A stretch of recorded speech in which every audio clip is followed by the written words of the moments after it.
Welcome to Tomorrow's World Answers, where we answer your questions straight from the Bible. There are few things as fundamental to the Bible as the Ten Commandments. Yet there are major denominations teaching different lists of these essential laws. This begs the question, what is the 10th commandment?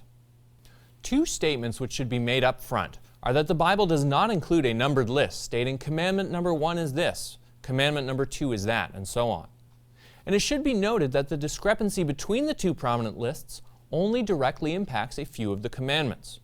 Of course, this is not to say it's a small issue, as Christ taught in Matthew 5:19 that even the most minor of God's laws is of extreme importance. This is an essential point because if one incorrectly divides one commandment into two and still arrives at 10, then another commandment must effectively be removed. Examining some lists of the 10 commandments, this is exactly what happens with the command forbidding the use of graven images in worship not appearing. Let's turn to Deuteronomy to see how one group separates the 9th and 10th commandments. You shall not covet your neighbor's wife. Some claim that this is the 9th commandment, and that the text which follows describes the 10th. And you shall not desire your neighbor's house, his field, his male servant, his female servant, his ox, his donkey, or anything that is your neighbor's. Most organizations include all of these restrictions on coveting as part of the 10th commandment. The 20th chapter of Exodus gives the story of God thundering the commandments from Mount Sinai. If this recording of the 10 commandments is divided in the same manner, problems start to arise. You shall not covet your neighbor's house.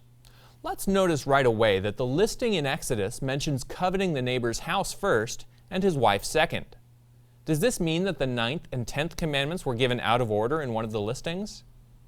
You shall not covet your neighbor's wife, nor his male servant, nor his female servant, nor his ox, nor his donkey, not anything that is your neighbor's. We run into an additional problem when we read the rest of the verse. Coveting your neighbor's servants and livestock was combined with coveting your neighbor's house in Deuteronomy's listing, but with coveting your neighbor's wife in Exodus. To have two separate commandments covering different aspects of coveting does not fit with Scriptures. The simplest and most logical explanation is that the entirety of coveting is included in the 10th commandment. Paul confirms this while clarifying his position on the importance of the 10 commandments in Romans 7.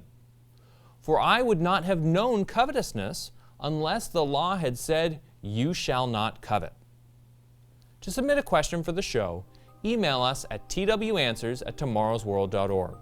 Be sure to watch us online at twcanada.org or by searching Tomorrow's World Answers on YouTube.